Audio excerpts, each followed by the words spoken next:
दुनिया के तारीख में, दुनिया के इतिहास में जब जब अरबी बोलने वाले देशों का जिक्र किया जाएगा तब तब बुज़दिनों की जमात में कई बड़े बड़े झुप्पे वालों को याद किया जाएगा। कई बड़े बड़े नाम सामने आएंगे। कई ऐसे हुक्मरानों के नाम आएंगे जिन्होंने लात, मनात और उज्जा के लिए अपना ईमान खो दिया। उनकी इबादत के लिए उन्होंने रब को छोड़ दिया, जैसे कभी वो ईमान वाले थे ही नहीं। अब अरब के चरवाहों ने ऊंट से उतरकर बड़ी बड़ी इमारतें बनाना शुरू कर दिया। अब वो बड़ी बड़ी आलीशान इमारतों के मालिक हो गए। लेकिन जब वो ऐसा कर रहे थे तब इन्हीं इमारतों के नीचे उनका वो ईमान दबकर मिट्टी में मिल गया, जिस ईमान के लिए कभी 313 मर्द मुजाहिद ने अपना खून बहाया था। पर अफसोस, बेहद अफसोस कि अरब ने अपनी एक तारीख को धूल मिला दिया। काश अय अब्दुल हमीद सानी तुम दुश्मनों से जंग न हारे होते। ये बद्दू आज भी आशिके रसूल कहलाते। लेकिन अरबी बोलने वाला एक मुल्क ऐसा भी है जिसने दुश्मनों के आगे झुकना कबूल नहीं किया। यमन एक ऐसा मुल्क है जिसने लाखों जानें कुर्बान कर दी, जिसने सऊदी अरब के खिलाफ जंग लड़ा। 8 साल तक मुसलसल जंग लड़ता रहा लेकिन झुका नहीं।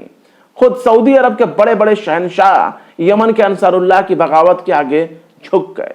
पर अंसारुल्लाह जिसे हूती कहा जाता है वो कभी झुके नहीं।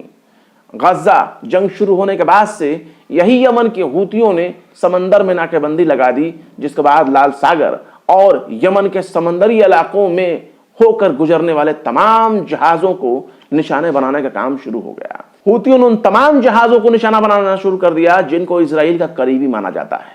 लेकिन अब तो इजराइल का नाम सुनते ही अंसारुल्लाह यानी हूती तुरंत ही हमला कर देता है।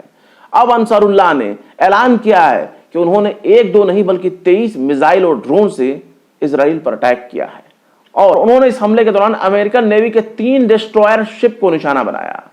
यमनी आर्म्ड फोर्सेस के प्रवक्ता ब्रिगेडियर जनरल यहिया सारी ने जुमे के रोज ऐसा ऐलान किया कि किसी ने सोचा ही नहीं था। यमनी हूती 3 अमेरिकन नेवी जहाजों को निशाना बनाते हैं। वो अमेरिका जिसका नाम सुनकर दुनिया के बड़े बड़े देशों की पॉइंट गीली हो जाती है, जिनके आंख तरेरने भर से दुनिया के बड़े बड़े विश्वगुरु सुपर पावर वाशिंगटन में हाजिरी लगाने के लिए पहुंच जाते हैं, और उस अमेरिका की नेवी पर हमला करके कोई इतना कैसे इतरा सकता है? यमन के हूतियों को आखिर इतनी आजादी कैसे मिल गई? और उसका जवाब है एक कि उनके पास हिम्मत है।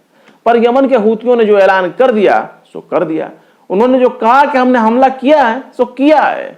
यहिया सारी ने राजधानी सना में 10 लाख लोगों के मजमे से खिताब करते हुए कहा कि यमन की सेना ने इजरायली ठिकानों पर लंबी दूरी की मिसाइल और ड्रोन से हमला किया है।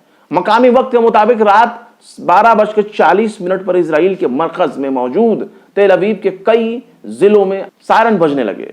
इससे पहले यहिया सारी ने ऐलान किया कि तेल अवीव में एक टारगेट पर अटैक करने के लिए मीडियम रेंज की हाइपरसोनिक बैलिस्टिक मिसाइल फिलिस्तीन 2 को दागा गया।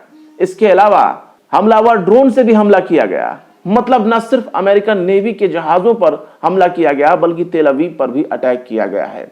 यह दूसरी बार है जब यमन ने हाइपरसोनिक मिसाइल से अटैक किया है। इससे पहले भी यमन के हूतियों ने लंबी रेंज की हाइपरसोनिक मिसाइल से तेल अवीव पर हमला किया था, जिसे रोक पाने में इजराइल के बड़े बड़े एयर डिफेंस सिस्टम नाकाम हो गए। उनको पता ही नहीं चला कि हमला कब हुआ, मिसाइल कब आया, किधर आई और उसे वो क्यों नहीं रोक पाए।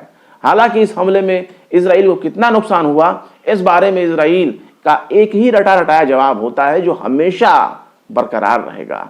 और वो जवाब सुनकर पूरी दुनिया जान जाती है कि आखिर इजराइल इस हमले के बाद क्या बोलेगा और क्या बोलने वाला है। हर बार की तरह इस बार भी इजराइल ने दावा किया कि उसके एरो एयर डिफेंस सिस्टम ने दुश्मन के हमले को हवा में ही तबाह कर दिया, यानी मिसाइल, रॉकेट या ड्रोन सबको हवा में तबाह कर दिया। इजराइल का कहना है कि मिसाइल के तबाह होने के बाद जो उसके टुकड़े जमीन पर गिरे उसके लिए बाकायदा सायरन बजने लगा। यानी यमन के अंसरुल्लाह के हमले को इजराइल बहुत ही आसानी से रोक सकता है, लेकिन अगर मीडिया पर सेंसरशिप ना होता तो इजराइल के भीतर के हालात कब के उजागर हो चुके होते। शायद गजा और लेबनान के जैसा भी कोई नुकसान देखने को मिल जाता। पर नेतन्याहू को अपनी इज्जत बचाना फिलहाल के लिए बहुत बड़ा चैलेंज बना हुआ है। इजराइल का कहना है कि कुछ लोग अचानक हमले को देखकर टेंशन में आ गए, शेल्टर में जाने के लिए अफरा तफरी मच गई और इस दौरान गिरकर कई जख्मी हो गए।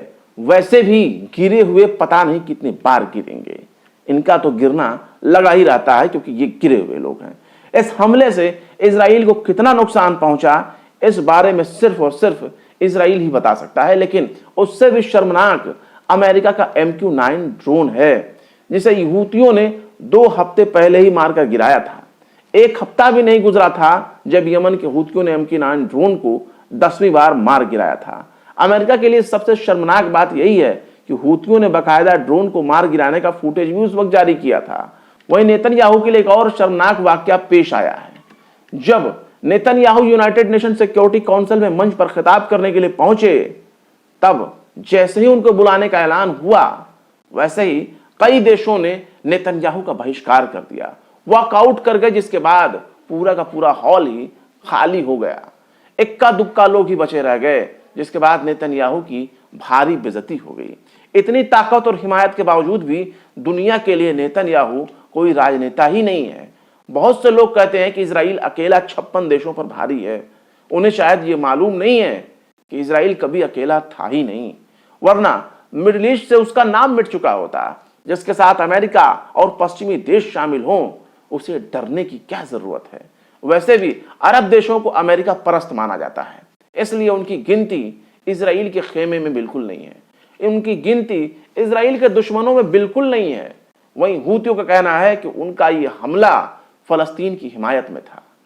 हूतियों ने अपने हर हमले के बाद अब यही कहा है कि जब तक गाजा पर हमले होते रहेंगे तब तक उनका हमला रुकने वाला नहीं है। लेकिन लेबनान पर इजराइल के हमले के बाद अब हूतियों के तमाम हमले गाजा और लेबनान की हमदर्दी के सबूत के तौर पर देखे जा रहे हैं।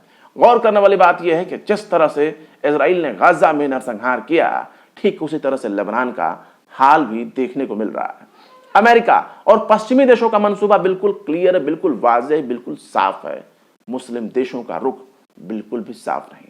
शायद अरब वाले लात, मनात और उज्जा की इबादत के लिए बेचैन हो रहे हैं, इसलिए गजा के बाद लेबनान में लाशें ही लाशें नजर आ रही हैं।